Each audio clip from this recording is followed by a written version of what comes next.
তুমি তো ভেবেছ জানি খুব সহজেই পেয়ে যাবে রাসূলের ঠিক শাফায়াত। ঈমানের দাবি নিয়ে কাল আখিরাত পেয়ে যাবে সুবিশাল তুমি জান্নাত। ইসলামী বিশ্ববিদ্যালয় ইসলামকে ধারণ করবে, ইসলামী বিশ্ববিদ্যালয় ইসলাম চর্চা হবে, এটাই স্বাভাবিক। দুর্ভাগ্য আমাদের, আমরা ইসলামী বিশ্ববিদ্যালয়ের মতো প্রতিষ্ঠানেও ইসলাম চর্চা করতে গিয়ে বাধাগ্রস্ত হতে হয়। আমি কোনো এক ইসলামী বিশ্ববিদ্যালয়ের প্রোগ্রামে যখন আমাকে বসিয়ে রেখে মিউজিকের উপস্থাপন করা হয়েছে, আমি সেখানে কর্তৃপক্ষের সামনে বিনয়ের সাথে প্রতিবাদ করেছি এবং বলেছি, প্রতিষ্ঠানের নামের মধ্যে যখন ইসলাম রেখেছেন তাহলে কাজের মধ্যে এই দ্বিচারিতা কেন হবে? আলহামদুলিল্লাহ, দীর্ঘ প্রতীক্ষার পরে হলেও ইসলামী বিশ্ববিদ্যালয় তার আপন রূপে ফিরেছে এবং সেখানে ইসলাম চর্চা করা যাচ্ছে। মহান রব্বে কারীমের দরবারে সেজন্য শুকরিয়া জানাচ্ছি। আলহামদুলিল্লাহ, শুকরিয়া জানাচ্ছি মাননীয় ভিসি মহোদয় সহ সংশ্লিষ্ট সকলকে, যাদের অক্লান্ত পরিশ্রমে আজকের এই প্রোগ্রাম এ পর্যন্ত এসেছে। আল্লাহ রাব্বুল আলামিন আমাদের সবাইকে এখান থেকে আলো গ্রহণ করবার তৌফিক দান করুন। আজকের পৃথিবী যে সমস্ত সংকটগুলোর মধ্য দিয়ে তার সময় পার করছে, আমরা সবাই কম বেশি অবগত। এই সংকটগুলোকে আমরা যদি ভাগ করি তাহলে দেখা যাবে একদিক থেকে রাজনৈতিক এবং রাষ্ট্রীয় নেতৃত্বের চ্যালেঞ্জ, অপর দিক থেকে পরিবেশগত সমস্যা এবং পরিবেশের ভারসাম্যহীনতার চ্যালেঞ্জ, আরেক দিকে আমরা দেখি সামাজিক অস্থিরতা এবং অবিচারের চ্যালেঞ্জ, এর পাশাপাশি রয়েছে অর্থনৈতিক বৈষম্য এবং দারিদ্র্যের চ্যালেঞ্জ, তার সাথে রয়েছে স্বাস্থ্য সংকট এবং মহামারী সহ আরও বহুবিধ চ্যালেঞ্জ। রাজনীতি এবং রাষ্ট্রীয় নেতৃত্বের যে চ্যালেঞ্জগুলো, এগুলো আমরা যারা বাংলাদেশে জন্ম নিয়েছি এবং এখানে বেড়ে উঠেছি, এখানে বসবাস করছি, এগুলো আমাদের চাইতে বেশি বোধহয় পৃথিবীর খুব কম দেশের মানুষই উপলব্ধি করতে পারছে যে আজকের পৃথিবী কী কী চ্যালেঞ্জের মধ্য দিয়ে তার সময়গুলো পার করছে। আমাদের এখানে ক্ষমতার অপব্যবহার এটা নিত্য নৈমিত্তিক ব্যাপার। সবাই আমরা ক্ষমতার দাপট দেখাতে অভ্যস্ত। একই সাথে শোষণ এবং অস্থিতিশীলতা, রাজনৈতিক অস্থিতিশীলতা, এটা যেন আমাদের আজ প্রায় 50 বছর ধরে আমাদের আষ্টে পৃষ্ঠে মনে হয় লেগে আছে। এটা থেকে কোনোভাবে আমরা যেন বের হয়ে উঠতে পারছি না। আমাদের দেশের বাইরেও গোটা বিশ্বে আজ নীরব শোষণ চলছে। হয়তো পৃথিবীর কোনো এক অঞ্চল যারা অঢেল খনিজ সম্পদের মালিক, তারা শোষিত হচ্ছে পৃথিবীর উন্নত দেশগুলো দ্বারা। পৃথিবীতে এমন গরিব দেশও আছে যে দেশের মানুষ নিয়মিত খাবার খেতে পায় না, কিন্তু তাদের দেশে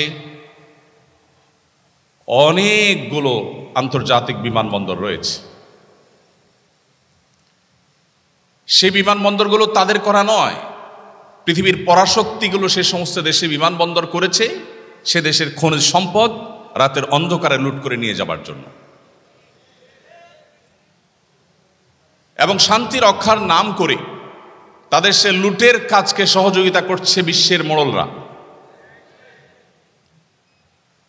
বিচারহীনতার কালচার, এটার জন্য সবচেয়ে উজ্জ্বল উদাহরণ ইরাক। যেই ইরাকে মরণাস্ত্র, ধ্বংসাত্মক অস্ত্র থাকার অভিযোগে একটি দেশ শেষ করা হলো, শত সহস্র মাকে বিধবা করা হলো, হাজারো শিশুকে এতিম করা হলো, কিন্তু সেই তথাকথিত ধ্বংসাত্মক অস্ত্র পাওয়া যায়নি। এরপরও কাউকে কখনো সরি বলতে শোনা যায়নি। বিচারহীনতার সবচেয়ে বড় উদাহরণ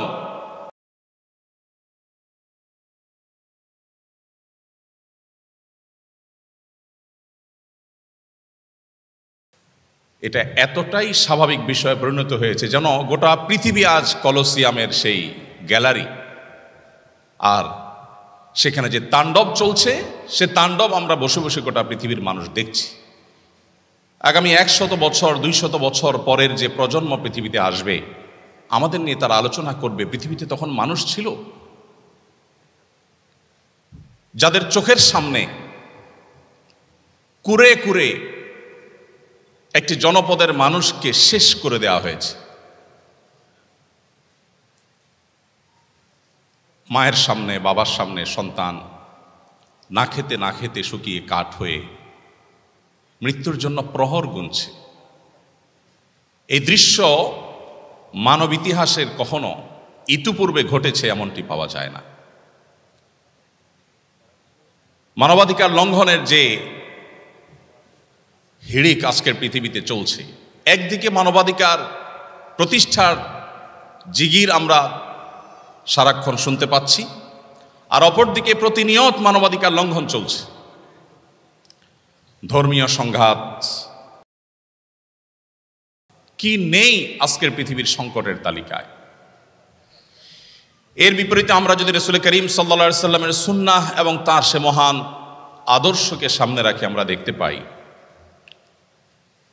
কোরআনে হাকিমে আল্লাহ রাব্বুল আলামিন সবচেয়ে বেশি সংখ্যকবার যে কয়েকটি নির্দেশ জারি করেছেন, তার মধ্যে থেকে অন্যতম একটি নির্দেশ হলো আদল, কিসত, ইনসাফ প্রতিষ্ঠা করা। কোরআনে কারিমে শুধুমাত্র আদল শব্দটি বিভিন্নভাবে, এই মূলধাতু থেকে এই শব্দটি বিভিন্নভাবে কতবার ব্যবহৃত হয়েছে এ নিয়ে গবেষকদের মধ্যে নানাবিধ মত পাওয়া যায়। অনেকে বলছেন ২৭ বার, অনেকে বলছেন ২৯ বার, কমপক্ষে ১৯ বার। এর নিচে হওয়ার কোনো সম্ভাবনা না, বা কম হওয়ার কোনো সম্ভাবনা নেই।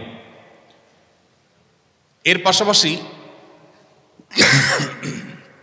আদলের পাশাপাশি কিস্ত শব্দটি একই অর্থ দেয়, এবং সেই শব্দটি কোরআনে ব্যবহৃত হয়েছে প্রায় কমপক্ষে ২১ বার, অর্থাৎ ৪০ বার কমপক্ষে শুধুমাত্র ইনসাফ এবং ন্যায় বিচার প্রতিষ্ঠা করবার নির্দেশ আল্লাহ তাআলা দিয়েছেন। আপনারা জানেন, কোরআনের মতো পাইকারি কথা বলার মহাগ্রন্থ কিয়ামত পর্যন্ত আগত মানব জাতির সকল সমস্যার, মৌলিক সমস্যার সমাধানের মূল সূত্র যেই মহাগ্রন্থে বাতলে দেওয়া হয়েছে, সেখানে খুচরা বিষয়ে আলাপের কোনো সুযোগ নেই। যেই মহাগ্রন্থে ৫ ওয়াক্ত নামাজের বিস্তারিত বিবরণ দেবার সুযোগ পর্যন্ত নেই,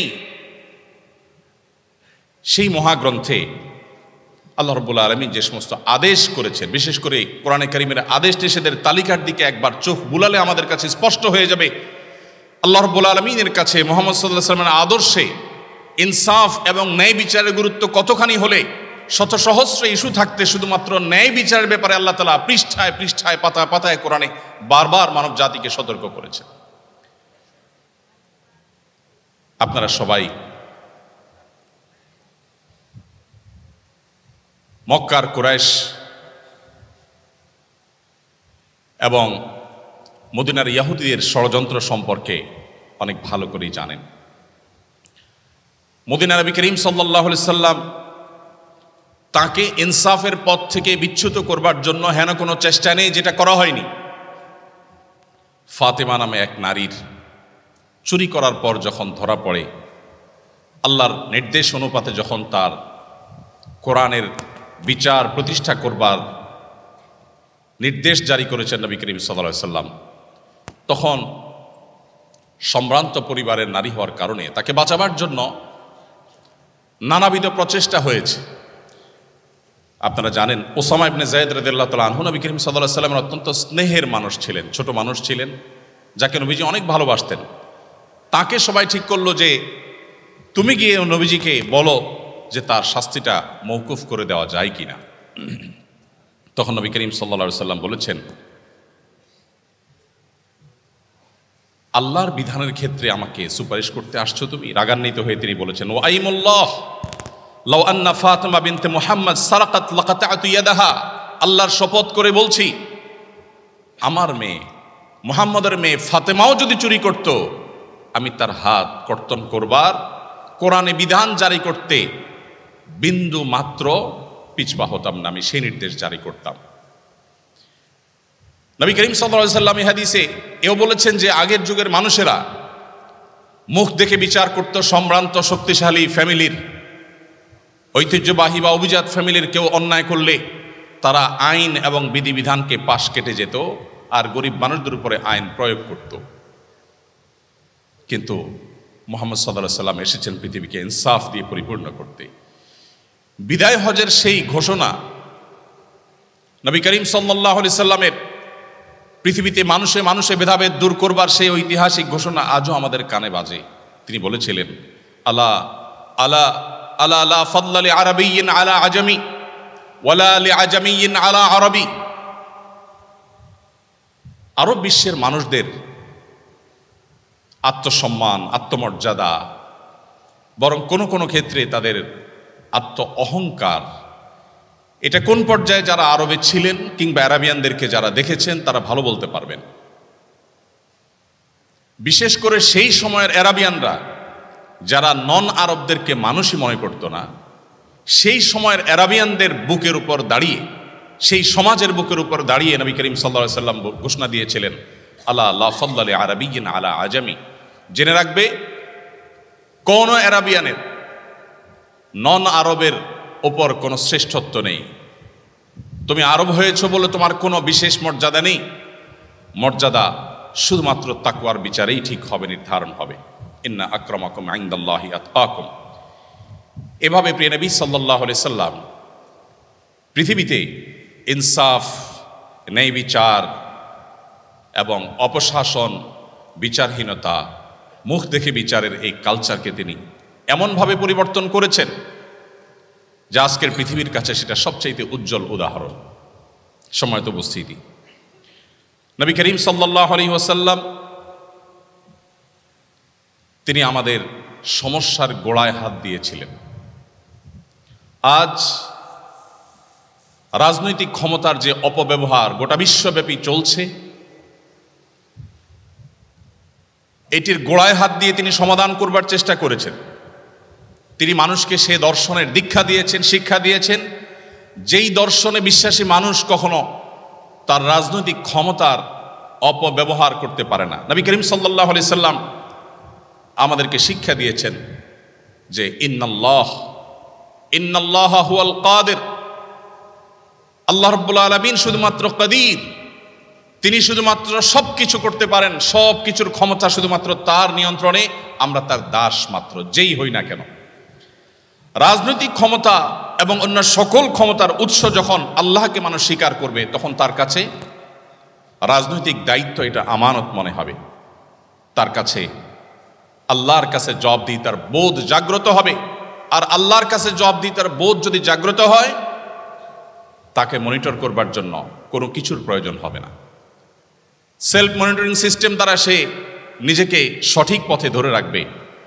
আজকের পৃথিবী আজও যদি মুহাম্মদ সাল্লাল্লাহু আলাইহি সাল্লামের সেই জীবন দর্শনকে ধারণ করে, আজ যে সমস্যাগুলো আমরা দেখছি, এগুলোর সমাধানের পথ অনেক সহজেই তারা খুঁজে পাবে।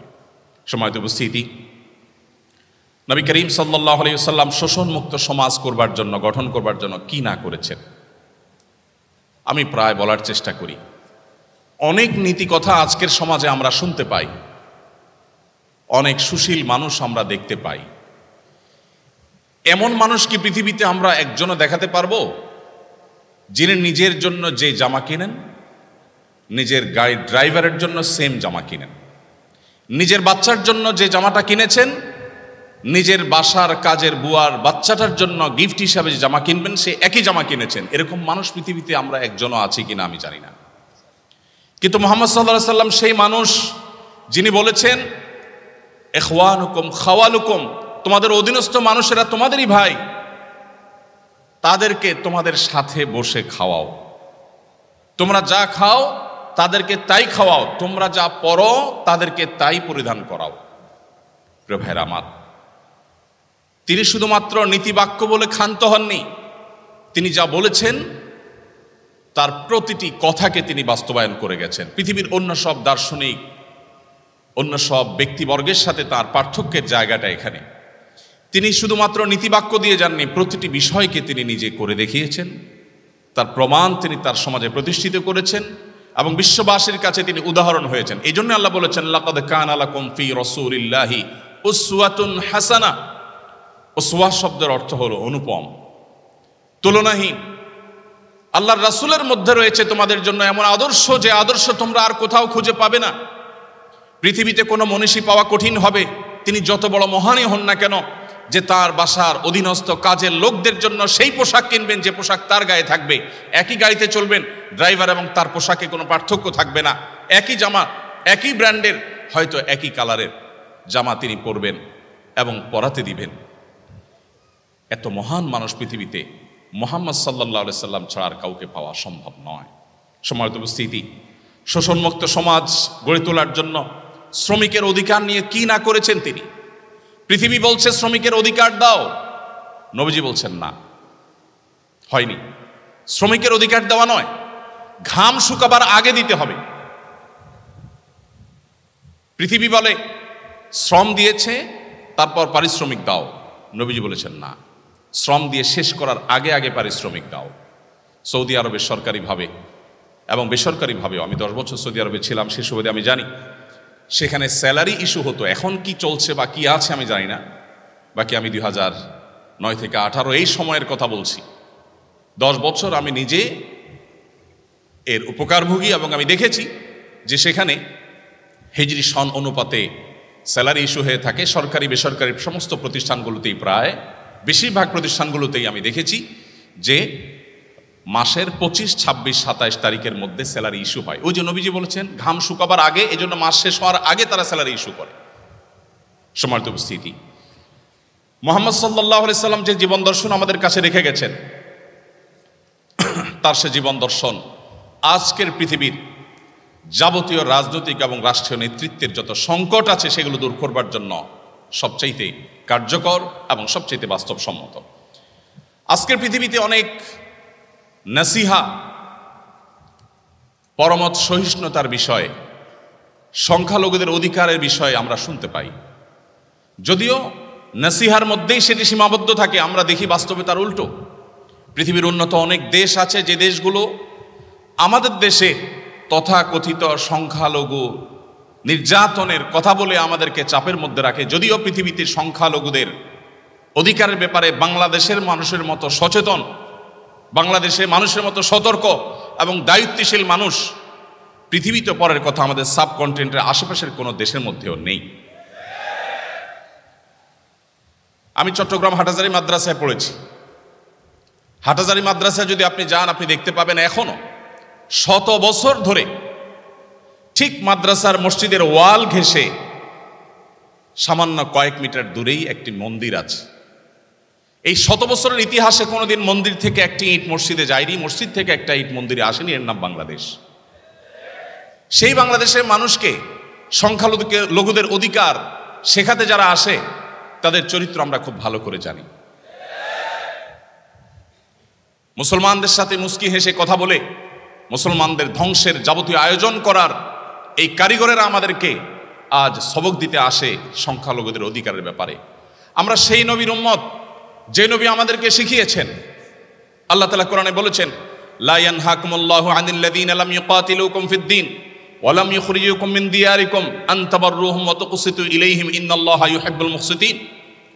যে সমস্ত অন্য ধর্মাবলম্বী মানুষেরা তোমাদেরকে দেশান্তর করে দেয়নি, ধর্মযুদ্ধ চাপিয়ে দেয়নি, তোমাদের সাথে শান্তিপূর্ণ সহাবস্থান করছে, তোমরা তাদের সাথে সদাচরণ করতে, ন্যায়নিষ্ঠ আচরণ করতে আল্লাহ তোমাদের নিষেধ করেন না, বরং আল্লাহ তাআলা ন্যায়নিষ্ঠ আচরণকারীকে ভালোবাসেন। আমরা সেই ধর্মের অনুসারী, আমরা সেই নবীর উম্মত যার প্রতি আয়াত নাজিল হয়েছে। প্রিয় ভাইরা আমার, আমরা সেই নবীর উম্মত যে নবী সাল্লাল্লাহু আলাইহি সাল্লাম এমন জীবন দর্শন রেখে গেছেন, যে জীবন দর্শনে অন্য এবং ভিন্ন মতের মানুষদেরকেও আমাদের সহ্য করতে তিনি শিখিয়েছেন। তার ঐতিহাসিক মদিনা সনদের কথা আমরা কে না জানি, যে মদিনা সনদ আজও গোটা বিশ্বের মানুষের কাছে সবচেয়ে বড় রোল মডেল। ভিন্ন ধর্মের মানুষদেরকে কিভাবে অ্যাকোমোডেট করে একটি শান্তিপূর্ণ সমাজ গড়বার উদ্যোগ নিতে হয়, নবী করিম সাল্লাল্লাহু আলাইহি সাল্লামের এই সিদ্ধান্ত রাজনৈতিক অঙ্গনে সব মডেল। সম্মানিত উপস্থিতি, এর বাইরে নবী সাল্লাল্লাহু আলাইহি সাল্লামের রাজনৈতিক এবং রাষ্ট্রীয় যে সমস্ত সিদ্ধান্তগুলো ছিল, যে সমস্ত দর্শনগুলো ছিল, সেগুলো নিয়ে আলোচনা করা অনেক সময় সাপেক্ষ ব্যাপার।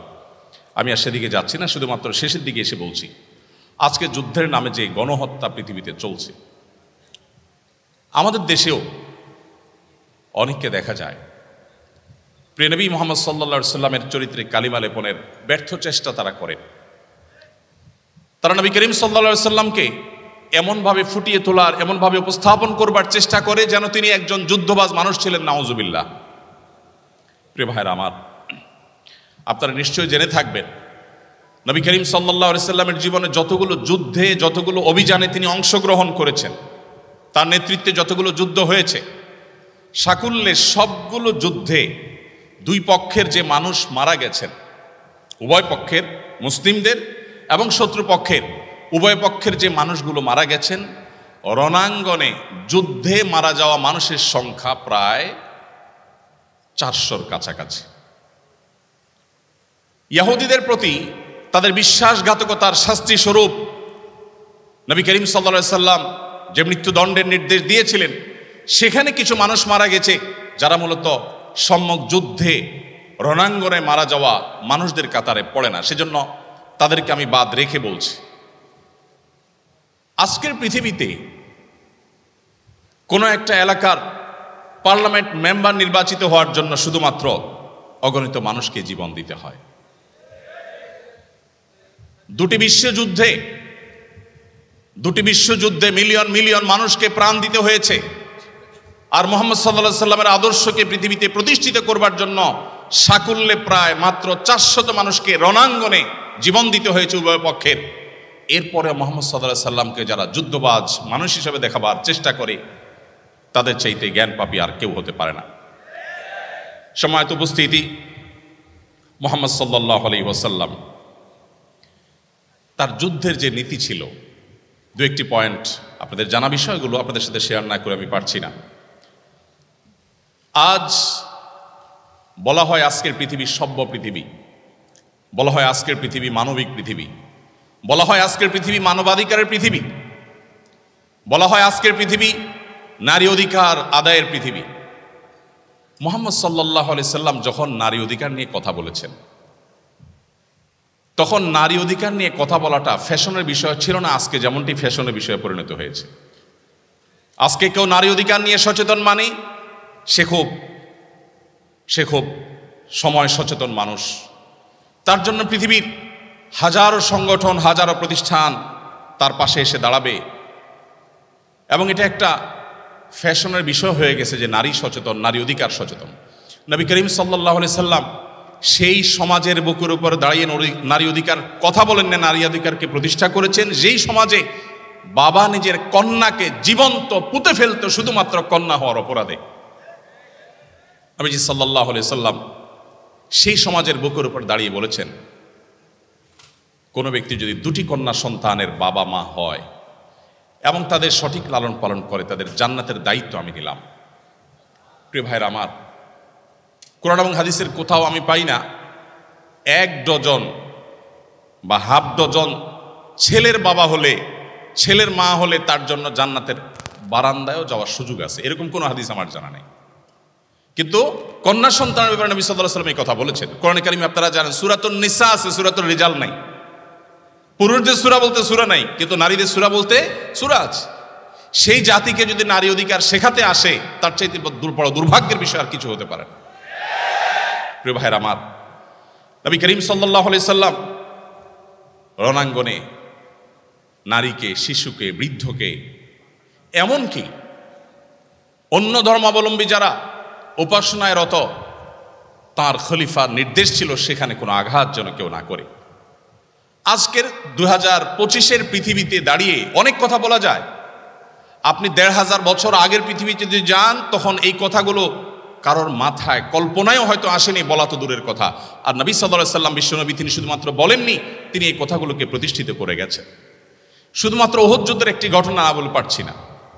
এক সাহাবীকে নবী করিম সাল্লাল্লাহু আলাইহি সাল্লাম নিজের তরবারিটা তুলে দিলেন, যাও রণাঙ্গনে ঝাঁপিয়ে পড়ো।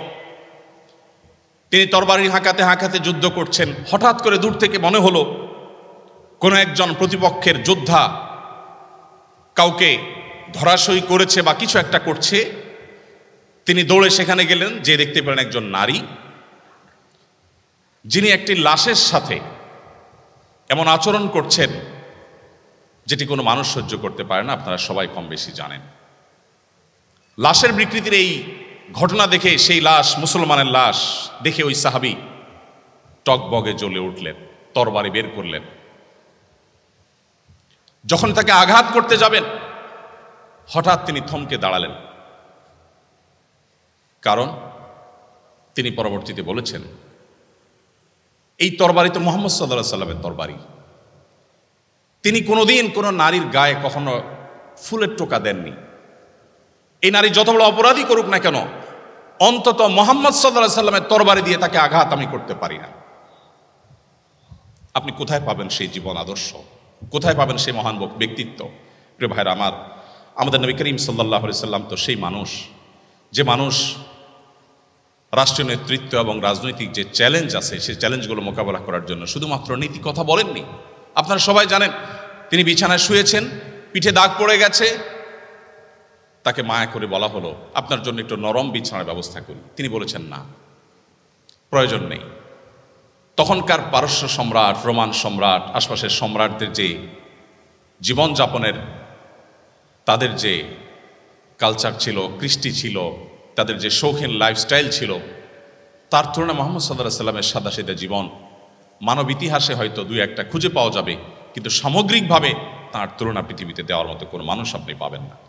আজকের পৃথিবী যুদ্ধের নামে যে সমস্ত গণহত্যা করছে এবং সে সমস্ত গণহত্যা দেখে পৃথিবীতে যারা এখনো পর্যন্ত নিষ্ক্রিয় নীরব দর্শকের ভূমিকা পালন করছে, বরং অনেক ক্ষেত্রে সেটাকে সমর্থন জানাচ্ছে, এই মানুষগুলোই আজ আমাদেরকে সবচেয়ে বেশি মানবতা, মানবাধিকারের সবক শিখিয়ে থাকে। প্রিয় ভাইরা আমার, মুহাম্মদ সাল্লাল্লাহু আলাইহি সাল্লামের কোনো একটি যুদ্ধে, কোনো একটি অভিযানে একটি শিশু নিহত হওয়ার কোনো ঘটনা আজও পর্যন্ত তার শত্রু, তার প্রতিপক্ষ তাকে দু চোখে দেখতে পারে না এমন কোনো ইতিহাসবিদ আজও পর্যন্ত উল্লেখ করতে পারে নাই। এরপরেও আজ আমরা অনেক মুসলিমরা পর্যন্ত বিভ্রান্তিতে পড়ে যাই। চকচকে তকতকে পরিবেশ দেখে, আজকের পৃথিবী দেখে অনেকেই নিজের ঈমান নিয়ে সন্দিহান হয়ে পড়েন। মুসলমানদের নানা দিক থেকে অধঃপতন এবং পিছিয়ে পড়া দেখে আমরা অনেকে বিভ্রান্তির মধ্যে পড়ে যাই। সন্দেহাতীতভাবে কিয়ামতের আগে যে ফিতনাগুলো পতিত হওয়ার কথা নবীজি বলেছিলেন, এগুলো তার মধ্যে থেকে একটি। অতএব আজও আমাদেরকে বৈশ্বিক চ্যালেঞ্জ মোকাবেলার জন্য ফিরে যেতে হবে মুহাম্মদ সাল্লাল্লাহু আলাইহি সাল্লামের সিরাতে, তার জীবন দর্শনে এবং তার আদর্শের কাছে। আজকে পৃথিবীতে যে পরিবেশগত সমস্যা, সংকট চরম আকার ধারণ করেছে আপনারা সবাই কম বেশি জানেন। আপনি ইউরোপে, আমেরিকাতে, পশ্চিমে গেলে নিশ্চয়ই দেখবেন যে পরিবেশ বান্ধব করার জন্য তাদের হেন কোনো চেষ্টা নাই, তারা করছে না। অথচ উন্নতির নামে, জীবনকে সহজ করবার নামে মানব সভ্যতার ধ্বংস ডেকে আনতে পারে এরকম বহুবিধ কাজ আমরা করেছি। এখন সেই আমরা আজ পরিবেশের ভারসাম্যহীনতাকে দূর করবার জন্য আমরা সংগ্রাম করে চলেছি। পানির অপচয়, এটা তো এখন ফ্যাশনের ব্যাপার। আমরা যারা নিজেদেরকে মুসলমান বলছি, মুহাম্মদ সাল্লাল্লাহু আলাইহি ওয়াসাল্লামের আদর্শ অনুসারে বলছি, আমরা ওযু করতে যে পরিমাণ পানি, ট্যাপের পানি ব্যবহার করে থাকি, শুধু সেই পানিটাকে একত্র করলে দেখা যাবে ওই পানি দিয়ে মুহাম্মদ সাল্লাল্লাহু আলাইহি ওয়াসাল্লাম বহুবার গোসল সম্পন্ন করতেন। তার গোসলে কি পরিমাণ পানি লাগতো হাদিসে সেটা এসছে, নিশ্চয়ই আপনারা জানেন। তিনি ওযুতে কি পরিমাণ পানি ব্যবহার করতেন, কতটুকু পানি বরাদ্দ করতেন, সেটাও হাদিসে এসেছে। আমাদের ওযুতে, বিশেষ করে ট্যাপ ছেড়ে দিয়ে যখন আমরা ওযু করি যে পরিমাণ পানি ব্যবহার করি, তার বহুবার গোসলেও এত পানি দরকার হতো না। নবী করিম সাল্লাল্লাহু আলাইহি সাল্লাম পানি অপচয় সম্পর্কে যখন নিষেধাজ্ঞা আরোপ করেছেন, সতর্ক করেছেন, কেউ যখন বলল, হে আল্লাহর রাসূল, আমরা যখন সমুদ্রে থাকি, নৌকায় বা জাহাজে থাকি, তখনও কি পানি ব্যবহারের সময় আমাদেরকে হিসেব করতে হবে? সেখানে তো পানির কোনো অভাব নেই। নবীজি বলেছেন, হ্যাঁ, সেখানেও তোমাকে পানি ব্যবহারে মিতব্যয়ী হতে হবে। প্রিয় ভাইয়েরা আমার, নবী করিম সাল্লাল্লাহু আলাইহি সাল্লামের প্রত্যেকটা বিষয়কে আমরা 2025-এর পৃথিবীতে বসে আলোচনা করছি, পর্যালোচনা করছি, কিন্তু আমাদের উচিত 1500 বছর আগের পৃথিবীতে ফিরে গিয়ে তারপর কল্পনা করা এবং মূল্যায়ন করা, পর্যালোচনা করা যে সেই সমাজের বুকে এটা বলাটা কেমন ছিল। আজকের পৃথিবী পরিবেশ দূষণ করে গোটা পৃথিবীকে বাস অযোগ্য করে ফেলেছে, আমরা করে ফেলেছি। এরপর আমরা এখন পরিবেশ রক্ষার কথা বলছি। মুহাম্মদ সাল্লাল্লাহু আলাইহি সাল্লাম যখন পরিবেশ রক্ষার পরে সচেতনতা সৃষ্টি করেছেন, তিনি যখন মানুষকে অ্যাওয়্যার করেছেন, মানুষকে সচেতন করেছেন, পৃথিবী পরিবেশের এই সংকটের মধ্যে ছিল না, আমরা সবাই কম বেশি জানি। তিনি বলেছেন, আপনারা সবাই নিশ্চয় জানবেন, নবী সাল্লাল্লাহু আলাইহি সাল্লামের হাদিস, তোমার হাতে যদি কোনো গাছের চারা থাকে, এদিকে ইসরাফিল আলাইহিস সালামকে সিংহা ফুৎকার দিতে তুমি দেখো, যিনি সিংহা ফুৎকার দেওয়ার প্রস্তুতি নিয়েছেন, এখনই ফুৎকার দিবেন, যাতে গোটা পৃথিবী সৃষ্টি জগতের সব কিছু তোলার মতো উঠতে থাকবে, গাছপালা কিছুই থাকবে না। এরকম পরিস্থিতিতেও তোমার হাতে থাকা গাছের চারাটা তুমি রোপণ করে দাও। পৃথিবীর কোন মনীষী এমন অসাধারণ এবং এমন জীবনমুখী বাস্তবমুখী শিক্ষা এবং নির্দেশনা দিয়েছেন? প্রিয় ভাইরা আমার, তিনি যখন আমাদেরকে বলেছেন ইয়াকুমুল জুলুস আলা তারিক, তোমরা কেউ পথে ঘাটে বসবে না, রাস্তায় বসবে না, রাস্তা দখল করবে না, তখন কিন্তু রাস্তায় যানজটের সমস্যা সৃষ্টি হয়নি। সেই ১৫০০ বছর আগের পৃথিবীতে মক্কাতে মানুষই ছিল হাতে গোনা কয়েকজন। রাস্তায় যানজট হওয়ার কথা মানুষ স্বপ্নে কোনোদিন ভাবেও না যে রাস্তায় কোনোদিন যানজট হতে পারে। সেই সময় তিনি বলে গেছেন ইয়াকুমুল জুলুস আলা তারিক, তোমরা কেউ রাস্তা দখল করতে যাবে না, খবরদার। আজ ঢাকা শহরে যখন ফুটপাত দখলের মহোৎসব চলে, রাস্তাঘাট দিয়ে আমরা চলাফেরা করতে যখন পারি না, অসুবিধা তৈরি হয়, এ হাদিসকে সামনে রাখলে মনে হয় নবীজি মনে হয় আজকে আমাদের ঢাকা শহরকে লক্ষ্য করে, আমাদেরকে লক্ষ্য করে মনে হয় হাদিস বলেছেন, অথচ তিনি বলেছেন ১৪৫০ বছর আগে।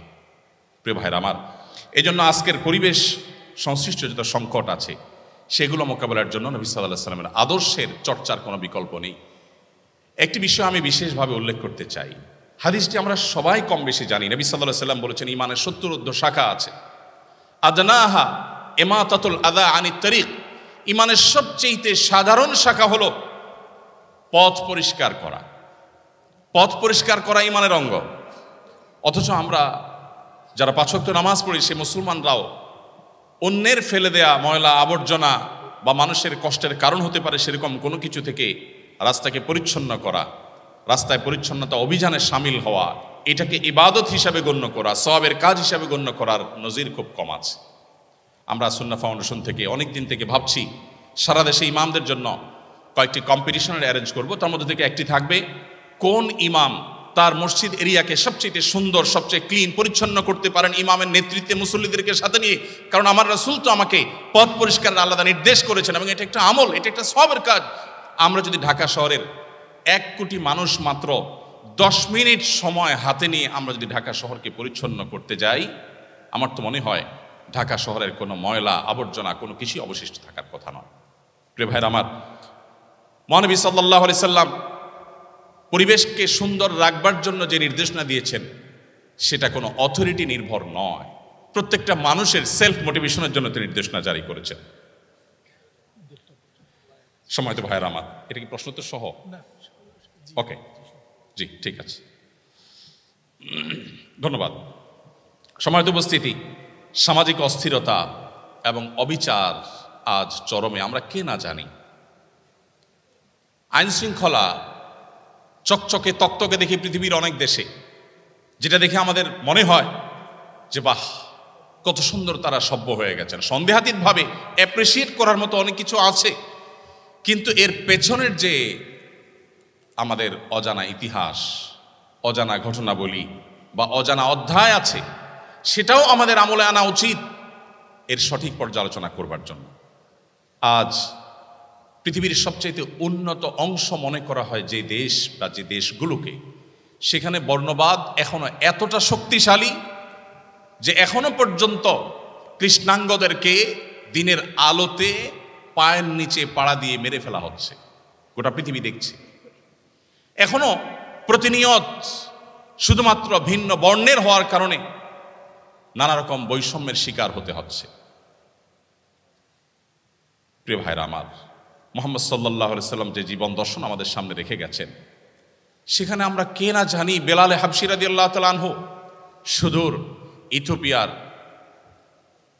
সেই টিগ্রে অঞ্চলের হাবসি ভিলেজ থেকে আগত, কোথায় সে ইথিওপিয়া আফ্রিকার আর কোথায় সে মক্কা, সেখান থেকে আগত কৃতদাস বেলাল হাবশী রাদিয়াল্লাহু তাআলা আনহু, তাকে এত মর্যাদা মুহাম্মদ সাল্লাল্লাহু আলাইহি সাল্লাম দিয়েছেন যে তাকে তিনি তার মুয়াজ্জিন ঘোষণা করেছেন। নবীজির সময়কার মুয়াজ্জিন আর আজকে আমাদের সমাজের মুয়াজ্জিন এক নয়। আমরা জানি আমাদের সমাজে মুয়াজ্জিন খুবই সাধারণ একজন মানুষ হয়ে থাকেন, সমাজে তার তেমন কোনো মর্যাদা থাকে না।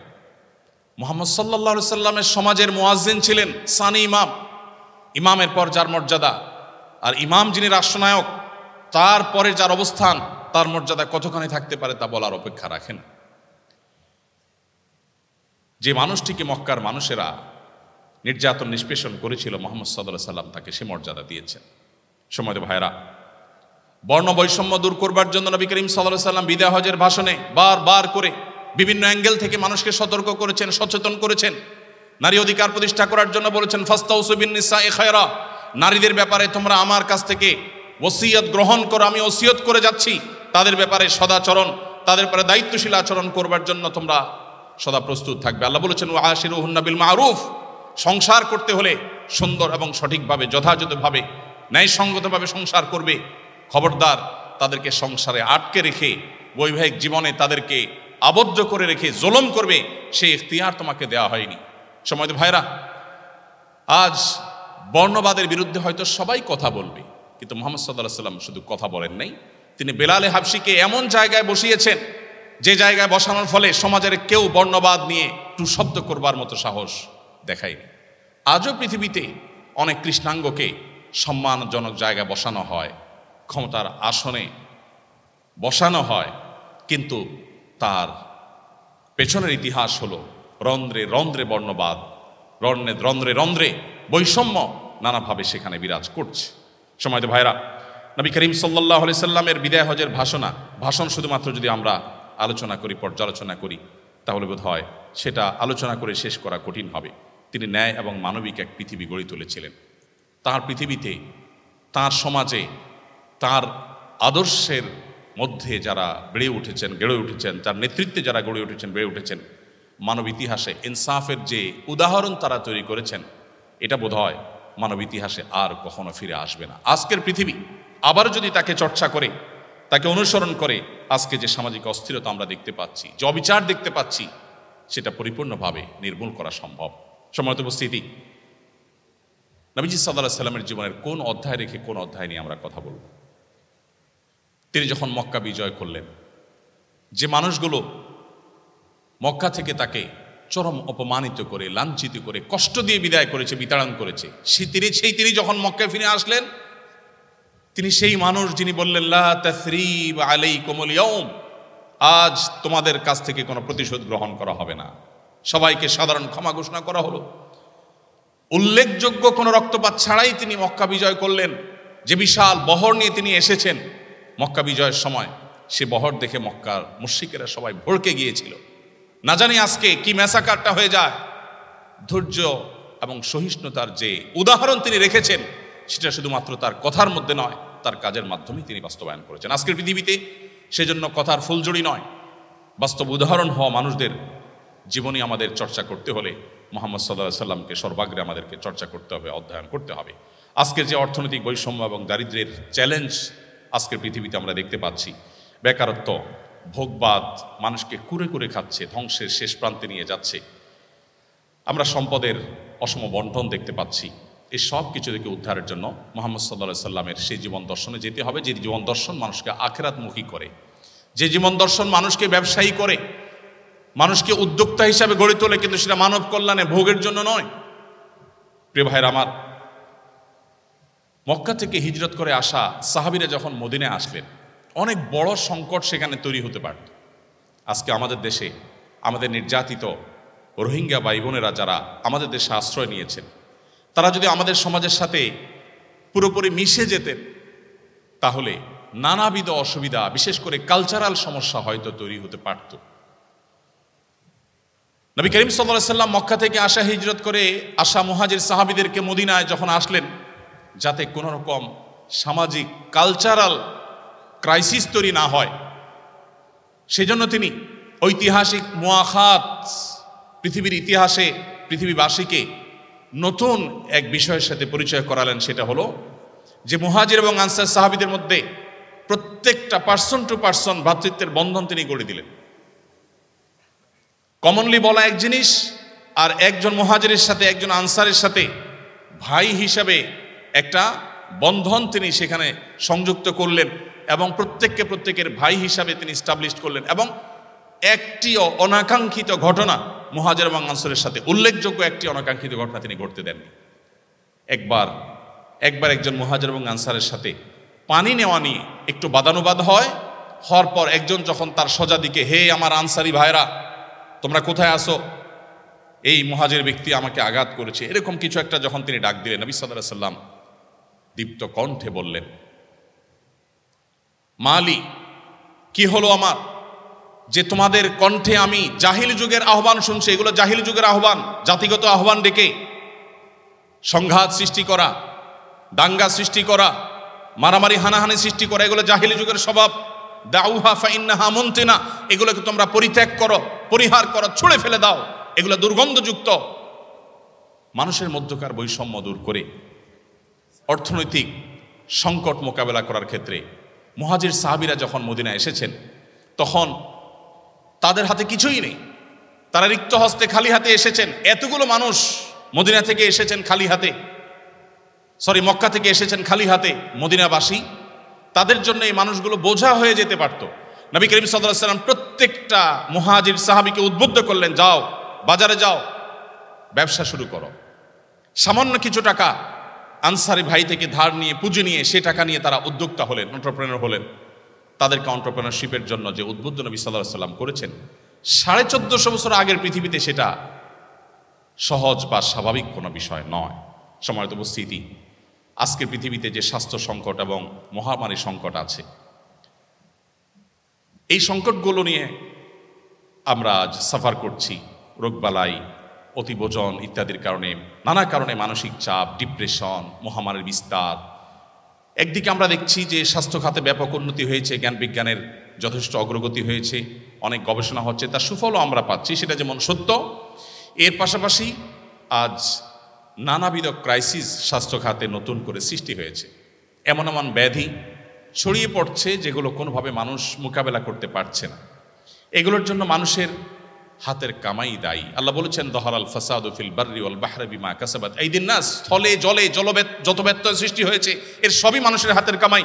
সো এগুলো আমরাই সৃষ্টি করেছি। কোভিড-19 চলাকালীন সময়ে কোনো একটা টিভি চ্যানেল থেকে ক্যামেরা নিয়ে এসে আমাকে বলা হলো, একটু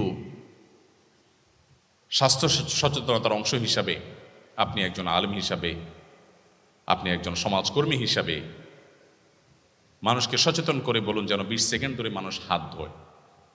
তো আমার মনে পড়লো তখন যে পৃথিবী যখন কোভিড-19 পড়েছে, তখন পৃথিবী 20 সেকেন্ড ধরে হাত ধোয়ার গুরুত্ব বুঝেছে। আমার নবী করিম সাল্লাল্লাহু আলাইহি ওয়াসাল্লাম তো 1500 বছর আগেই আমাকে বলেছেন, দিনে কমপক্ষে 5 বার উভয় হাত 3 বার করে ধোয়ার জন্য। 3 বার যদি একজন মানুষ তার 2 হাতকে ভালো করে ধোয় এবং দলে, আমার তো মনে হয় 20 সেকেন্ডের বেশি সময় ধরে ধোয়া হবে, ডলা হবে, এবং সেটা দিনে কমপক্ষে 5 বার, এর বেশিও হতে পারে। অতএব আজকের পৃথিবী সংকটে পড়ে যে সমস্ত সমাধানের কথা চিন্তা করে ভাবে, মুহাম্মদ সাল্লাল্লাহু আলাইহি সাল্লামের জীবন আদর্শে সেগুলো বহু আগে বলে দেওয়া আছে।